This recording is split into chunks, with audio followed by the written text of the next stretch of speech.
wouldn't call myself a feminist. I'm not a feminist. I personally don't identify as a modern-day feminist. Many young people don't consider themselves feminists because feminism has a negative connotation. But where did this connotation come from? To understand that, let's look at the history of feminism.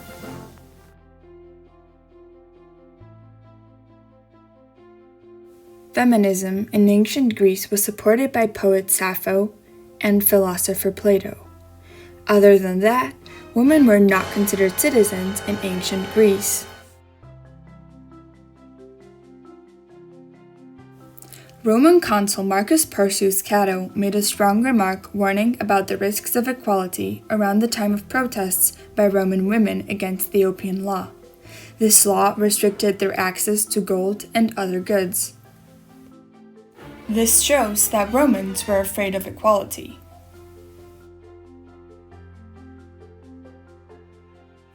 A surprising fact is that during the Middle Ages, women taught children how to read. Women still took on the traditional roles of housewives, but at some points during this period, more women are thought to have been literate than men.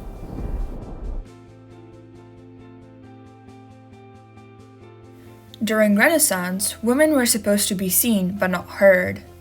They were considered legally subject to their husbands. But female writers such as Christine de Pizan began to advocate for women's rights through their writing.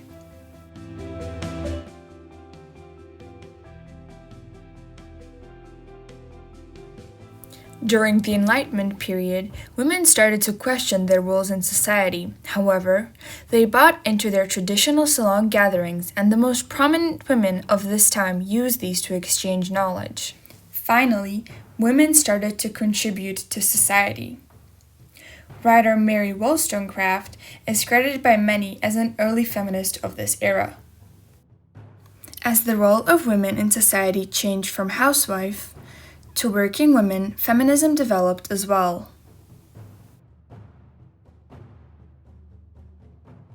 1848 was Europe's great year of revolution.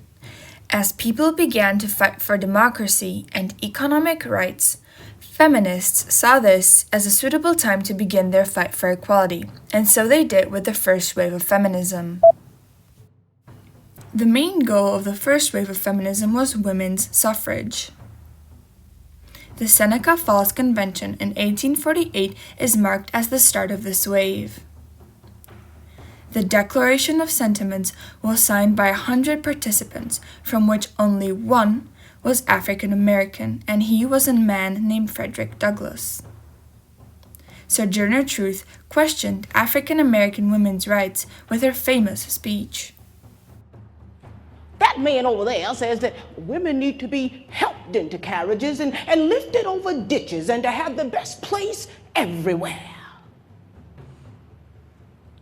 Nobody ever helps me in the carriages or over mud puddles or gives me any best place. Ain't I a woman? 42 years later, after Sojourner Truth's speech, women got to vote for the first time in New Zealand in 1893. Czechoslovakia passed the law in 1919, and finally, in 1920, women were allowed to vote in America. The climactic moment in the suffragette campaign. Congress approved the 19th Amendment, which provided for the voting rights of women.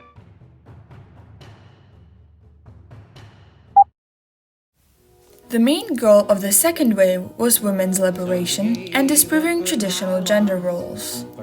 Although the start of this wave is marked by the Equal Pay Act in 1963, women started to enter the workforce in 1943 due to World War II. Many started doing jobs that were considered solely for men. Rosie the Riveter poster became the most iconic image of working women. This stereotypically strong female character became the feminist icon.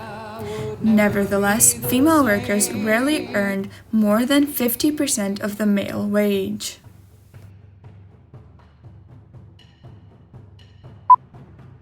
Well, third-wave feminists actually rejected the label feminist. They found it limiting since many people already formed a negative stereotype of a feminist. The third wave mainly focused on women in workplaces. 1992 was deemed the Year of the Woman in America. This was because many women were elected to the American Congress. Riot girl groups such as Bramobile and Bikini Kill brought feminist topics into popular music.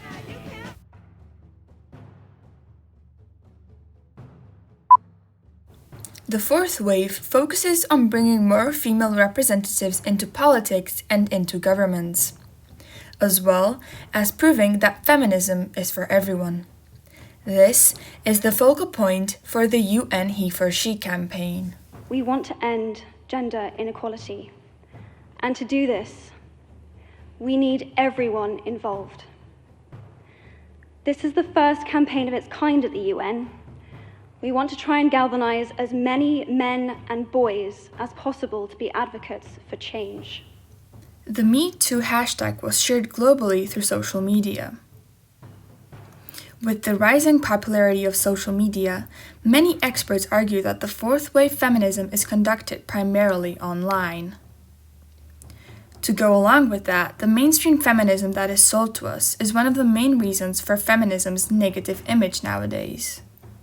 Companies are searching for niches, and women have just become one of those niches, and they're going to see everything through this gendered lens that you mentioned, which I don't think helps women's causes at all. Yeah. The question remaining is, how do young people view feminism nowadays?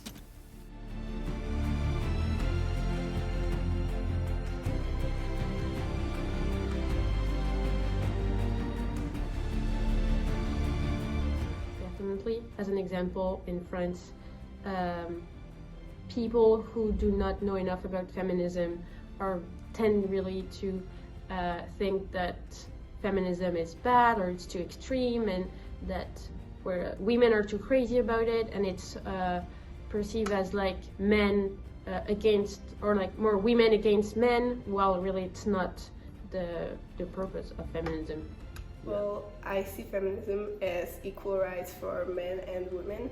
That they should be treated the same way and pay the same money for the same jobs. But when I was younger, I didn't understand it and thought it was like women should be more than men. But now I know, and I agree with it. Really, I feel like it's both for men and women. It just depends. Some people say it is for women only. I don't think that's a good thing to look at. I definitely feel that it's for men too. I like the ideology. I do believe that people should be equal to one another. However, due to how us as humans work, I believe that there's always going to be someone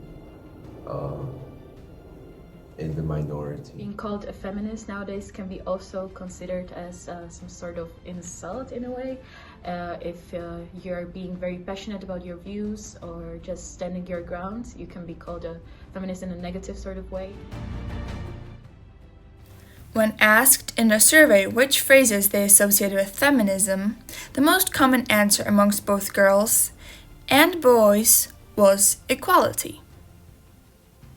For girls, the second most common answer was strong, independent women. But for boys, it was anti-male and mean women. This clearly shows that the term feminism has different associations for boys versus girls.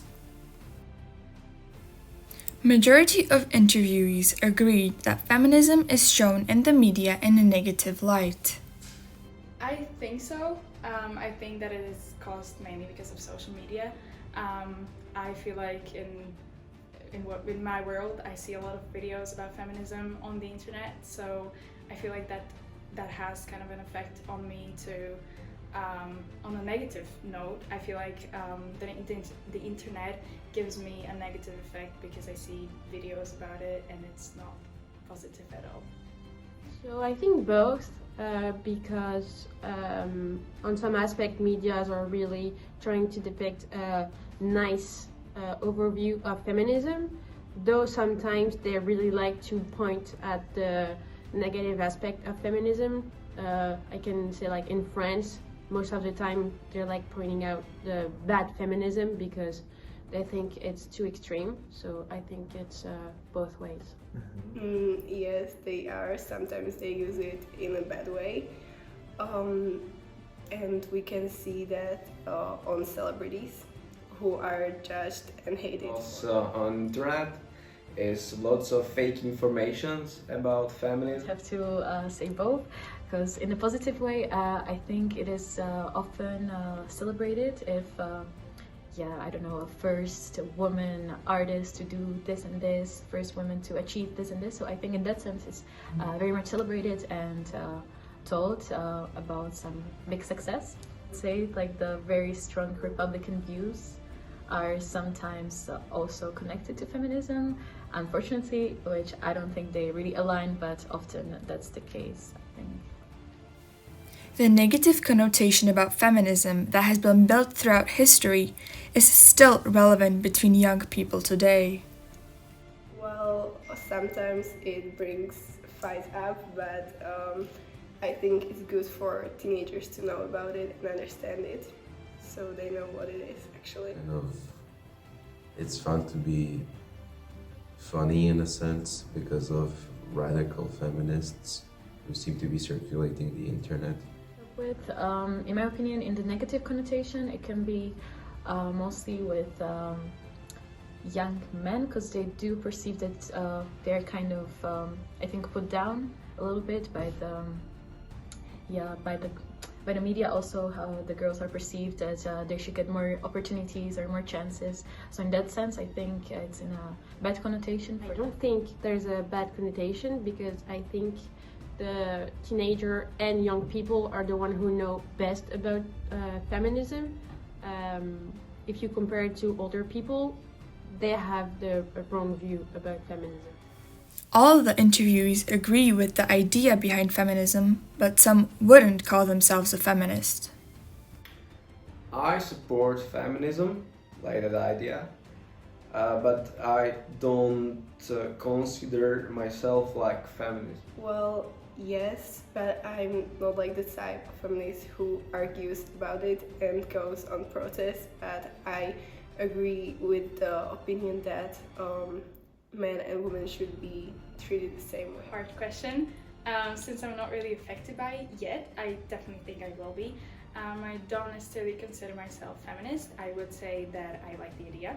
I would say that I'm kind of neutral, but definitely more feminist than not. Yes, most definitely. I just want to be happy and men and women equal and same salary and things like that. So yes, definitely. I supported the original ideologies of Wave 1. Young people agree with the main idea of feminism, gender equality. But the term itself presents limitations and has a negative connotation. Perhaps feminism has come to an end? Who knows? However, a great achievement is that gender equality is fully accepted and supported by young people. Because of this, I'm sure the next step we should take is to go deeper and see whether and how gender equality is practiced in reality.